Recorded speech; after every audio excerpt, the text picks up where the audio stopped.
نحمده ونستعينه ونستغفره ونعوذ بالله من شرور أنفسنا ومن سيئات أعمالنا.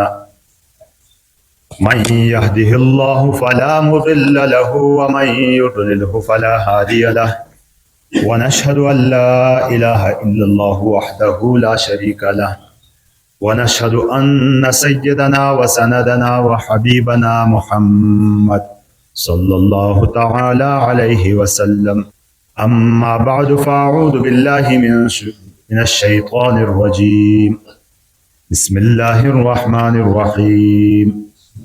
إنا أعطيناك الكوثر فصل لربك وانحر إن شانئك هو الأبتر. آمنت بالله صدق الله مولانا العظيم.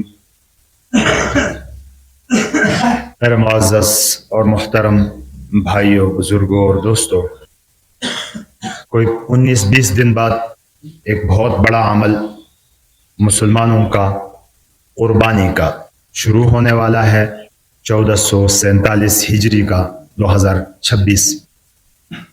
کیونکہ بہت سارے بھائی، دوست، احباب مختلف مسائل ٹیلی فون کے ذریعے یا بالواسطہ براہ راست پوچھتے ہیں، اس لیے آج کوشش کی جائے گی کہ قربانی کے متعلق چند اہم اور ضروری باتیں، خصوصاً قربانی کا جو جانور خریدا جاتا ہے اس کے بارے میں بتائی جائیں تو انشاءاللہ تعالی بہت فائدہ ہوگا. قربانی، باقی باتیں آئندہ جمعوں میں بھی ہوں گی، لیکن جانور وغیرہ کے متعلق جو اہم مسائل ہیں وہ آج میں کوشش کروں گا آج کی اس مجلس میں جمعے کے دن. قربانی حضور نبی اکرم صلی اللہ علیہ وسلم سے صحابہ رضی اللہ تعالیٰ عنہم نے دریافت فرمایا کہ ما هذه الاضاحی، کہ یہ قربانی کیا چیز ہے، یہ اضحیہ کیا ہے؟ قال سنت ابیکم ابراہیم. حضور نبی اکرم صلی اللہ علیہ وسلم نے فرمایا مختصر جملہ کہ تمہارے دادا ابراہیم کی سنت ہے. اب یہ ایک بہت جامع جملہ ہے، اس بارے میں انشاءاللہ تعالی آئندہ جمعہ میں موقع ملا تو بات کریں گے. پھر صحابہ نے دوبارہ پوچھا کہ قالوا فما لنا فیہا یا رسول اللہ، اے اللہ کے رسول ہمیں کیا ملے گا اس سے، ہمیں ان قربانیوں سے پھر کیا ملے گا؟ قال لکل شعرۃ من الصوف حسنہ، ہر ایک بال کے بدلے میں، جانور کے ہر بال کے بدلے میں ایک نیکی لکھی جائے. صحابہ تو آخرت کے لالچی تھے، ان کو تو آخرت کی پڑی ہوئی تھی، بہت خوش ہوئے اور انہوں نے پھر پوچھا کہ قالوا فالصوف یا رسول اللہ، اے اللہ کے رسول صوف جس کو ہم پام کہتے ہیں اس کے بارے میں کیا ہے؟ آپ علیہ الصلوۃ والسلام نے فرمایا کہ من الصوف لکل شعرۃ من الصوف حسنہ، اس صوف کے بھی ایک ایک بال کے بدلے میں ایک نیکی ملے. یہ تو ترغیب ہے اللہ کے رسول نے، اور مختلف احادیث میں مختلف ترغیبات اس کی آئی ہیں. لیکن جو شخص قربانی کی وسعت ہے، طاقت ہے، کرنا چاہے کر سکتا ہے اور پھر بھی نہ کرے، اس کے بارے میں نبی علیہ الصلوۃ والسلام نے فرمایا من کان لہ سعی ولم یضحی فلا یقربن مصلانا، کہ جس کی طاقت ہے، وسعت ہے قربانی کی اور پھر بھی وہ قربانی نہیں کرتا تو وہ ہمارے اس عیدگاہ کی طرف نہ آئے. یعنی بہت ناراضگی کا اظہار فرمایا. لیکن یہاں ایک بات یاد رہے کہ یہ وعید ان لوگوں کے لیے نہیں ہے جن کے اندر طاقت نہیں ہے، وسعت نہیں ہے، جو مالدار نہیں ہے، صاحب نصاب نہیں ہے، ان کے بارے میں نہیں ہے. یہ وعید ان لوگوں کے بارے میں ہے جن کے اوپر واجب ہے قربانی اور پھر بھی وہ نہ کرے، سال میں ایک ہی دفعہ آتی ہے. اس نے فرمایا کہ فلا یقربن مصلانا، وہ ہمارے عیدگاہ کی طرف نہ آئے. اب سعی، وسعت، اس کو دیکھنا ہے کہ واجب کس کے اوپر ہے قربانی. واجب قربانی کس کے اوپر ہے، کون وسعت والا ہے؟ تو ان کے شرائط میں ایک بات یہ ہے کہ آدمی مسلمان ہو، کیونکہ یہ ایک اللہ کے قریب ہونے کا ذریعہ ہے. کافر تو اللہ کی قربت چاہتا ہی نہیں ہے, وہ تو اللہ کے قریب ہو ہی نہیں سکتا, لہٰذا کافر کے اوپر تو قربانی ہے ہی نہیں. مسلمان ہونا ضروری ہے. پہلی بات, آزاد ہو. غلاموں کا دور تھا ایک زمانے میں, غلام اپنے اس کی کوئی ملکیت ہوتی نہیں, اس لیے اس کے اوپر بھی نہیں ہے. صاحب نصاب ہو. اب یہ صاحب نصاب, یہ سعہ کی تشریح ہے کہ جس کی وسعت ہو, طاقت ہو, مالدار. اب وسعت, طاقت, مالدار کون ہے؟ جو صاحب نصاب ہو. اب صاحب نصاب کون ہوتا ہے؟ یہ وہی ہے جو صدقہ فطر کے بارے میں بتایا گیا تھا کہ جس کے اوپر صدقہ فطر جس نصاب پر ہے وہی نصاب قربانی کا بھی ہے. 5 چیزیں ہیں, ان چیزوں کو دیکھا جاتا ہے. سونا, چاندی, نقد مال, چاہے جیب میں ہو چاہے بینک میں اکاؤنٹ میں ہو, نقد مال. مال تجارت یعنی کوئی چیز ہے جو بیچنے کی غرض سے خریدی گئی ہے. دکانداروں کے پاس جو چیزیں ہیں وہ مال تجارت ہی ہوا کرتی ہے. یا مال تجارت جو بھی چیز ہو, پلاٹ ہے, گاڑی ہے, جو ضرورت کے لیے نہیں خریدی گئی بلکہ بیچنے کے لیے خریدی گئی ہے. جب بیچنے کے لیے خریدی گئی ہے تو یہ مال تجارت میں آتی ہے. یہ ساری چیزیں تو مال تجارت ہو. اور 5ویں چیز, ضرورت سے زائد کوئی سامان اس کے پاس پڑا ہو. ضرورت سے زائد یعنی ایکسٹرا کوئی چیز پڑی ہے اس کے پاس. اب ضرورت سے زائد کیا چیز ہے؟ یعنی ہر وہ چیز جس کو عام طور پر کہا جاتا ہے کہ سال گزر جاتا ہے اور استعمال میں نہیں آتی, تو یہ ضرورت سے زیادہ چیز ہے. کوئی سیٹ, ڈنر سیٹ رکھا ہوا ہے گھر میں, پورا سال گزرتا ہے, صاحب کا کوئی مہمان ہی نہیں آتا, کبھی کھولتا ہی نہیں اس کو, تو اس کا مطلب ہے کہ یہ الگ سے پڑا ہوا ہے, ضرورت سے زائد چیز پڑی. تو ان تمام 5 چیز, ان 5 چیزوں میں 5 کے 5 ہوں, یا ان میں 4 ہوں, یا ان میں 3 ہوں, یا 2 ہو, یا 1 ہو, جتنے بھی ہوں ان کی قیمت لگائی جائے گی. اگر یہ قیمت پہنچتی ہے 52.5 تولہ چاندی کے, تو یہ بندہ صاحب نصاب ہے. یہ بندہ صاحب نصاب ہے. بات کلیئر ہو رہی ہے؟ سمجھ میں آ رہی ہے نا بات؟ یعنی یہ 5 چیزیں ہوں یا ان میں سے چند چیزیں ہوں, ان کی قیمت لگائی جا رہی ہے, اور قیمت 52.5 تولہ چاندی کی قیمت کے برابر آ جاتی ہے. اور اس میں ایک چیز اور ہے, قرضے کی بات ہے. قرضہ منفی جمع کیا جائے گا. ان ساری چیزوں کی قیمت لگائی جائے وہ آپ کے پاس ہے, لیکن آپ کے اوپر اتنا ہی یا اس سے کم جتنا قرضہ ہے تو وہ بھی اس سے منفی کیا جائے گا, کیونکہ وہ تو دینا ہے, کسی اور کا حق ہے وہ تو قرضہ منفی کیا جائے.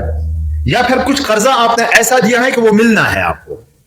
بعض قرضے تو ایسے ہوتے ہیں نا کہ جس کے پیچھے آپ زندگی بھر لگائیں اور اتنا پیسہ اور بھی خرچ کریں تب بھی ملنے کی گنجائش نہیں ہوتی, تو وہ قرضہ مراد نہیں ہے.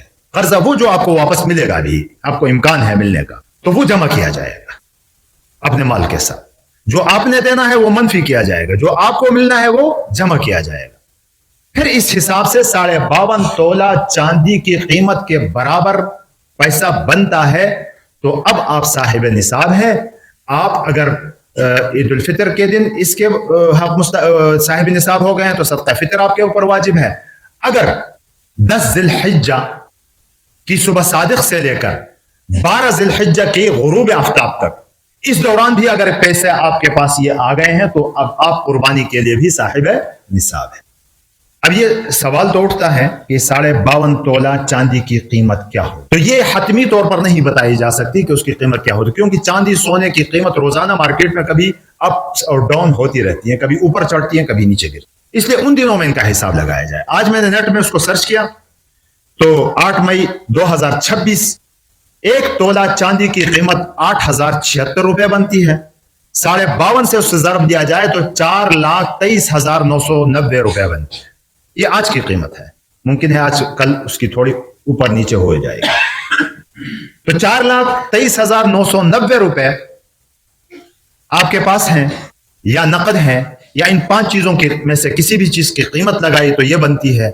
قرضہ منفی جمع کیا, اس سے آپ کا قرضہ ہے کسی کے اوپر وہ جمع کیا, آپ کے اوپر کسی کا قرضہ ہے وہ منفی کیا, اتنی رقم بنتی ہے, تو یہ بندہ پھر صاحب نصاب ہے, اس کے اوپر قربانی واجب ہے. باقی اس کے علاوہ کوئی کرنا چاہے تو قربت کا ایک عمل ہے, کرے, لیکن اس کے اوپر واجب نہیں ہے. اب قربانی جب واجب ہو گئی تو جانور خریدنا ہے. تو جانور خریدتے وقت نبی پاک صلی اللہ علیہ وسلم نے فرمایا کہ لا تذبحوا الا مسنّ, مسنہ ذبح کرنا ہے. اب مسنہ کیا چیز ہے؟ یہ عمر کی بات ہوتی ہے. جانور بکری بکرا ان میں ہو تو اس کی عمر 1 سال میں وہ مسنہ بن جاتا ہے. لہذا 1 سال سے 1 دن بھی کم نہیں ہونا چاہیے. جس وقت آپ قربانی کر رہے ہیں قربانی کے دنوں میں اس کے 1 سال کم از کم پورا ہوا ہونا چاہیے. کم از کم گائے بیل بھینس ان میں مسنہ جو بنتا ہے وہ 2 سال کا بنتا ہے. 2 سال اس کے پورے ہو گئے ہوں تو اب اس کی قربانی ہو سکتی ہے. اس سے کم ہو تو پھر قربانی نہیں ہو سکتی. اونٹ میں 5 سال کا اونٹ ہو اونٹنی ہو تو اس کی قربانی ہوگی. اس سے کم میں اس کی قربانی نہیں ہوگی. یہ تو عمر کی بات تھی.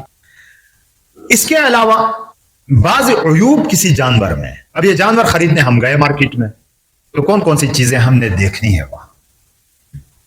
بعض عیب ایسے ہیں کسی جانور میں کہ اس کی قربانی نہیں ہو سکتی. ان عیوب کو سمجھنا ہے کہ وہ کیا کیا چیز ہے. نبی پاک صلی اللہ علیہ وسلم نے فرمایا کہ 4 لا تجزئ فی الاضاحی العوراء البین عورها والمریضہ البین مرضها والعرجاء البین ضلعها والکثیرہ التي لا تنقی. یہ نبی پاک صلی اللہ علیہ وسلم کی احادیث مبارکہ. نبی علیہ الصلوۃ والسلام نے دوسرے موقعوں پر جو کچھ کیا, صحابہ رضی اللہ تعالی عنہم نے جن چیزوں کو دیکھا ان کو فقہا فقہ کہتے ہی اسی کو ہے کہ حدیث اور نبی علیہ الصلوۃ والسلام کی زندگی سے آپ صلی اللہ علیہ وسلم کی تعلیمات سے جو چیزیں ملتی ان کو ایک جگہ جمع کر کے بیان کیا جاتا ہے. یہی فقہ ہے. ان کی ترتیب دی ہے کہ جانور کوئی بڑا عیب ایسا نہ ہو. چھوٹے موٹے عیب تو ہر جانور میں ہوتے ہیں. چھوٹے موٹے عیب سے تو کوئی بھی جانور پاک نہیں ہوتا. تو بڑا کوئی عیب مثلا آنکھ اس کی دیکھی جائے کہ ایک آنکھ کی بینائی اتنی کم ہے کہ وہ صحیح طور سے اس طرف سے چارہ بھی اس کو نظر نہیں آتا. کبھی کبھار ایک اس طرف چلتے ہوئے کسی دیوار سے ٹکرا جاتا ہے, ٹیرو شوڑو. تو ایسا جانور کہ تھوڑی بہت اگر نظر کم ہے چارہ دیکھ سکتا ہے چل پھر سکتا ہے تو کوئی بات نہیں ہے. لیکن نظر اتنی کمزور اس کی ہو گئی ہے کہ وہ ایک سائڈ پہ بالکل دیکھ ہی نہیں سکتا, اس کو چارہ بھی نظر نہیں آتا, تو یہ بیچارہ ہے, اس کی قربانی نہیں ہو. ایک بات یہ آنکھ کے متعلق تھا. کمزور اتنا ہے کہ گوشت تو نظر ہی نہیں آتا, اس کا ایک سرا بنا ہوا ہے, ہڈیوں کا ایک ڈھانچہ ہے. اب بندہ اس کی قربانی کرنا چاہتا ہے تو اس کی قربانی. دیوانہ ہے, کچھ پاگل قسم کا دیوانہ پن اس کے اوپر آ گیا ہے, ایسا کہ وہ چارہ بھی نہیں کھا سکتا. کچھ بکرے ایسے ہو جاتے ہیں, کچھ جانور اس طرح کی دیوانگی اس کے اوپر آ جاتی ہے کہ چر بھی نہیں سکتے وہ. اب دیکھا کہ یہ دیوانگی اس کے اوپر اتنی آئی ہے کہ یہ چر نہیں سکتا تو اس کی بھی قربانی نہیں ہوتی. خارش زیادہ ہے, رونڈے شاٹ. اب خارش زیادہ, تھوڑی بہت خارش سے کچھ نہیں ہوتا. خارش اتنی ہے کہ سر سے لے کر پیر تک وہ خارش میں ڈوبا ہوا ہے. اب آ کے اس کی قربانی کرنا چاہتا ہے تو ایسے جانور کی قربانی نہیں ہوتی. کلیئر ہو رہی ہیں باتیں ساری. لنگڑا, ایک پاؤں اس کا اتنا زخمی ہے, ایسا ہے کہ وہ اس کو صحیح طور پر زمین سے لگا ہی نہیں سکتا, اٹھا کے چلتا ہے. یا اس طرح لنگڑاہٹ اس کے اندر ہے کہ چل کے جہاں ذبح کرنا ہے وہاں تک جا ہی نہیں سکتا, تو ایسے جانور کی بھی قربانی نہیں ہوتی. بس کچھ تھوڑا بہت زخم آیا ہے, لگا تو لیتا ہے لیکن پوری طرح نہیں لگاتا, تو اس کی بھی چل جائے گی قربانی, ہو سکتی ہے اس کی قربانی. لیکن وہ لگا ہی نہیں سکتا یا پھر وہاں تک پہنچنے کے قابل ہی نہیں ہے, تو اس کا مطلب ہے کہ لنگڑا ہے, یہ پورا لنگڑا ہے, تو اس کی قربانی بھی نہیں ہوگی. کان اور دم کٹے ہوئے ہوتے ہیں. کان اور دم کٹی ہوئی ہو تو اس دم کے 3 حصے کر کے ایک حصہ یا اس سے زیادہ کٹا ہے تو اس کی بھی قربانی نہیں ہوگی. 3 حصے اس کے کر کے یعنی 1/3 1/3 1/3 یا اس سے زیادہ اگر دم کٹی ہے یا کان کٹا ہے اس کا تو اس کی بھی قربانی نہیں. تھوڑے بعض پوچھتے ہیں کہ ہلا پھوٹ چھنجلی ہی نہیں, تو اس کی قربانی ہو جاتی ہے, اس کی قربانی پھر ہو جاتی ہے. تھن ہے بنیاد سے شیرو تھن. اب اس کے بارے میں دیکھنا یہ ہے کہ بعض اتنے خراب ہو چکے ہیں کہ اس کے سرے خشک ہو چکے ہوتے ہیں, وہ دھونے کے قابل نہیں ہوتے ہیں, تو یہ معیوب ہے, عیبدار ہے, اس کی قربانی نہیں ہوتی. بعض ایسے ہوتے ہیں کہ ان کے تھن کٹے ہوئے ہوتے ہیں, یہ خشک وہ ہے جو کسی بھی وقت خشک, یہ نہیں کہ اب بیکری تھان وہ خشک نہیں ہے. خشک کا مطلب یہ ہے کہ اب یہ عیبدار ہو گیا ہے, دودھ اس سے کبھی بھی نہیں نکل سکتا, خشک کی بات کر رہا ہوں. بعض تھن کے اس کے کٹے ہوئے ہوتے ہیں. اگر ان میں سے بکری ہے 2 تھنوں والی، ایک کٹ جائے دوسری صحیح ہو تب بھی قربانی نہیں ہوتی. اگر گائے ہے 2 کٹے ہوں اور 2 صحیح ہو تو اس کی بھی قربانی نہیں ہوتی. گائے کی ایک ہی کٹی ہوئی ہو تو پھر اس کی قربانی ہو جاتی ہے. 3 صحیح ہے، زیادہ صحیح ہے اس. کلیئر؟ اس کے علاوہ سر کے جو سینگ ہے، سینگ کے 2 حصے ہیں، ایک خول ہے اوپر، ایک اندر کا سینگ ہے، جڑ ہے اس کی. 2 حصے ہوتے ہیں. خول نکلا ہوا تو کچھ بھی نہیں ہوتا، قربانی ہو جاتی ہے. لیکن جڑ کٹا ہوا ہو، ایسی کٹی ہو اس کی جڑ کہ دماغ پر اس کے اثر پڑ گئے ہیں، تو اب اس کی قربانی نہیں کرنی ہے. ویسے بعض دفعہ ایسا ہوتا ہے کہ سینگ ٹیڑھے ہوتے ہیں، اس کو کسی آلے سے کاٹا جاتا ہے تو اس سے فرق نہیں پڑتا، قربانی ہو جاتی ہے اس سے، کیونکہ اس کے دماغ پر اس کے اثر، مہارت سے اس کو کاٹتے ہیں، اس کے دماغ پر اس کا اثر نہیں پڑتا، اس کی قربانی ہو جاتی ہے. البتہ اس کا خول نکلا ہو تب بھی قربانی ہو جائے گی. لیکن جڑ اگر متاثر کر دی، کاٹ دی گئی ہے، تو اس جڑ کا تعلق چونکہ ڈائریکٹ دماغ کے ساتھ ہوتا ہے، اس کے دماغ کے اوپر اثر پڑتا ہے، لہٰذا اب اس کی قربانی نہیں ہوگی. سنگوں والی بات بھی کلیئر ہو گئی. ناک کٹی ہو تو معیوب ہے، اس کی بھی قربانی نہیں ہوگی. بعض بکرے ایسے ہوتے ہیں کہ ایک تو خسی ہوتا ہے، خسی سوترلو اس کی ہو جاتی ہے قربانی. بعض پیدائشی ایسے ہوتے ہیں، اس کو ہیجڑا یا خنسا کہتے ہیں، اس کی نہیں ہوتی. پھر پیدائشی سو نرخزئی ایسی قربانی نہیں، کیونکہ یہ عیبدار ہی پیدا ہوا ہے. کچھ ایسے ہیں کہ ان کے بعد میں خسی کیا جاتا ہے، تو اس خسی کرنے سے اس کے اندر عیب نہیں ہوتا، وہ بکرا جو ہے اور بھی صحت مند ہو جاتا ہے اس سے، تو اس کی قربانی ہو جاتی ہے. نبی علیہ الصلوۃ والسلام سے نے کی ہے. دانت گرے ہوں، دانت گرے ہیں، 1-2 دانت گرنے سے کچھ نہیں ہوتا، چر سکتا ہے تو اس کی ہو جاتی ہے. دانت ایسے گرے اب چارہ بھی نہیں کھا سکتا تو پھر اب اس کی قربانی نہیں. کلیئر؟ اچھا جی، آنکھ کے بارے میں بتایا. اس کے علاوہ بعض قربانی باقی اگر مسئلہ کسی کو ہو تو پھر وہ ٹیلی فون بھی پوچھ سکتے ہیں، علماء موجود ہیں ان سے بھی پوچھ سکتے ہیں. یہ میں نے چند نوٹ کیے اور یہ آپ کو بتا دیے. بعض دفعہ ہم خریدنے کے لیے چلے جاتے ہیں بازار میں، یا کسی کے پاس چلے جاتے ہیں گھر، وہاں پتہ ہے آپ کو کہ دوسرے آدمی کا وہاں ریٹ چل رہا ہے، بات چل رہی ہے اس کی، یہ اوپر سے بولی لگانا اس کے اوپر، یہ دوسرے عام خریداری میں بھی ناجائز ہے اور یہاں بھی نہیں کرنا چاہیے. ایک آدمی کی بات چل رہی ہے، آپ بیچ میں گھس کر اس کا ریٹ خراب کر رہے ہیں، تو ایسا نہیں کرنا چاہیے. جھوٹ بولنا ہے کہ بھائی آپ اس بکرے کی قیمت لگا رہے ہیں 30,000، فلاں جگہ اس سے بھی اچھا بکرا ہے، وہ ہے 25,000 کا دیتا ہے. جھوٹ اگر بولا ہے تو نہ خریدنے والا جھوٹ بولے نہ بیچنے والا جھوٹ بولے. جھوٹ بول کر خرید و فروخت میں یہ حرام ہو جاتا ہے، پھر ناجائز ہو جاتا ہے. کبھی وہ بیچنے والا جھوٹ بولتا ہے کہ فلاں آدمی آیا تھا مجھ سے 35 کا مانگ رہا تھا، جھوٹ بول رہا ہے اور وہ مانگ نہیں رہا تھا، لیکن آپ آئے ہیں تو آپ کے لیے چلو 30,000 کا دے دے. یہ جھوٹ بولیں گے تو اپنی کمائی میں بے برکتی لائیں گے. ایک اور مسئلہ کہ بعض دفعہ آپ کو یقین ہو جاتا ہے کہ یہ مال جو ہے، یہ جو بیچ رہا ہے یہ چوری کا ہے. شک نہیں کرنا چاہیے کسی کے اوپر، پتہ نہیں چوری کا ہے یا نہیں. خواہ مخواہ کے شک کسی مسلمان کے اوپر ناجائز ہے، حرام ہے. لیکن ایک ہے یقینی طور پر آپ کو پتا ہے کہ اس کا کے پاس جو بکرا ہے یا گائے ہے یا بیل ہے، جو چیز یہ چوری کا ہے، اسے نہیں خریدنا ہے، کیونکہ آپ کو پتہ چلے حرام چیز میرے اوپر بیچ رہا ہے، وہ بھی چیز نہیں خریدنی. اس کے علاوہ قربانی جو صاحب نصاب ہے، ایک ضروری مسئلہ یہ بھی یاد رہے ہمیں. صاحب نصاب پرانے زمانے میں پورے گھر میں ایسا ہوتا تھا کہ بچے اپنی ساری کمائی باپ کو دیتے تھے، تو بچے کے پاس کچھ نہیں ہوتا تھا، بیٹے کے پاس کچھ نہیں ہوتا تھا، بیٹی کے پاس کچھ نہیں ہوتا تھا، سارا کچھ باپ کے پاس ہوتا تھا. لہٰذا اب صاحب نصاب باپ تھا تو لہٰذا وہ ایک ہی قربانی کرتا تھا، باقی کے اوپر واجب ہی نہیں تھا. لیکن آج کے دور میں باپ کے پاس بھی پیسے ہوتے ہیں، بچے اپنے اکاؤنٹ میں بھی پیسے رکھتے ہیں. اگر ان بچوں کے اپنے اکاؤنٹ میں نصاب کے بقدر پیسے ہیں، ان 5 چیزوں میں جو بھی چیز ہے، تو اس بیٹے کے اوپر بھی قربانی واجب ہے. بیوی کے پاس ہے تو بیوی کے اوپر بھی قربانی واجب ہے. بیٹا 1 نہیں 5 ہے، 5 کے پاس ہیں تو 5 کے 5 کے اوپر قربانی واجب ہے. بیٹیاں اگر صاحب نصاب ہیں، بیٹیوں کے اوپر بھی قربانی واجب ہے. لہٰذا بعض دفعہ ایسا ہوتا ہے، اچھے خاصے مال رکھنے والے لوگ ہوتے ہیں، پیسے ان کے پاس ہوتے ہیں، جب ان سے کہا جاتا ہے کہ بھائی آپ قربانی کیوں نہیں کرتے، تو کہتا ابو کرتا ہے نا گھر میں، ابو تو اپنی قربانی کرتا ہے، آپ کی قربانی تو رہ گئی۔ تو یہ مسئلہ، اس میں بڑی غفلت ہوتی ہے کہ بندہ ایک گھر میں کر لیتا ہے، باقی بیٹھ جاتے ہیں، سب نے کرنا ہے جو صاحب نصاب ہے، یعنی 5 بیٹے ہیں تو 5 میں سے 4 صاحب نصاب ہیں، 4 کریں، وہ 1 صاحب نصاب ہے تو وہ نہ کریں۔ ایک اور بات، بعض دفعہ اپنے مرحومین کے لیے قربانی کی جاتی ہے، ماں دنیا میں نہیں ہے، باپ دنیا میں نہیں ہے، بھائی نہیں ہے، ان کے لیے قربانی کی جاتی ہے۔ تو یہ یاد رہے کہ یہ قربانی ان کی نہیں ہوتی، یہ قربانی ہماری، میری اور آپ کی ہی ہے، جو زندہ ہے اسی کی ہے، لیکن اس کا جو ثواب ملتا ہے وہ ثواب ہم اس کو پہنچا دیتے ہیں، یہ ایصال ثواب ہوتا ہے اس کے لیے، اور یہ کوئی فرض واجب نہیں ہے۔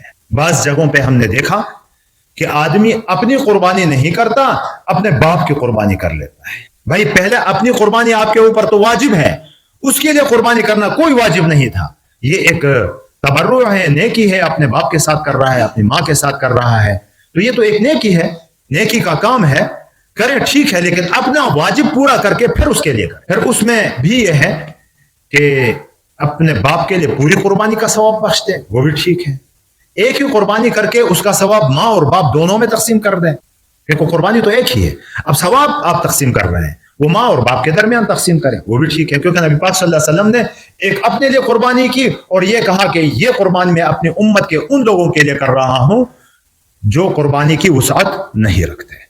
تو سارے مرحومین کے لیے بھی کر سکتے ہیں ایک ہی قربانی، سب کے لیے الگ الگ کرنا چاہے وسعت ہے تو جتنا گڑ اتنا میٹھا، جتنا اس میں شیرین ڈالیں گے وہ شیرین ہوتا جائے گا، وہ اچھی بات ہے۔ تو یہ چند ضروری مسائل ہیں، پھر بھی اگر کوئی بات رہ جاتی ہے، کوئی مسئلہ پوچھنا ہو تو علماء کرام ہر وقت الحمدللہ موجود ہیں، بغیر پیسوں کے مسئلہ بتاتے ہیں، ڈاکٹر بغیر پیسوں کے آپ کی مرض کا علاج نہیں کرتا، یہ علماء شکر کرنا چاہیے اللہ کا کہ یہ ہر جگہ، ہر مسجد میں، ہر علاقے میں، ہر محلے میں موجود ہیں، یہ بغیر پیسوں کے مسئلہ بتاتے ہیں۔ تو یہ مسائل پوچھ کے چلیں گے تو انشاءاللہ تعالی ہمارے سارے اعمال سنت کے مطابق ہوں گے۔ اللہ تبارک و تعالی صحیح نیت سے کرنے کی ہم سب کو توفیق نصیب فرمائے، کیونکہ صحیح نیت، ان صلاتی و نسکی و محیای للہ رب العالمین، ہم قربانی کس کے لیے کرتے ہیں؟ ایک اللہ کے لیے کرتے ہیں، لوگوں کو دکھانے کے لیے نہیں کرتے کہ میرا بڑا جانور تھا، تمہارا چھوٹا ہے، لہٰذا میں بڑا آدمی ہوں تو چھوٹا آدمی ہے، ایسی کوئی بات نہیں ہوتی۔ تو نیت بھی اللہ کو کی رضا کے لیے ہو، اور ایسی قربانیاں اللہ تبارک و تعالیٰ ایسی قربانیوں کی ہم سب کو توفیق دے۔ وما علینا الا البلاغ۔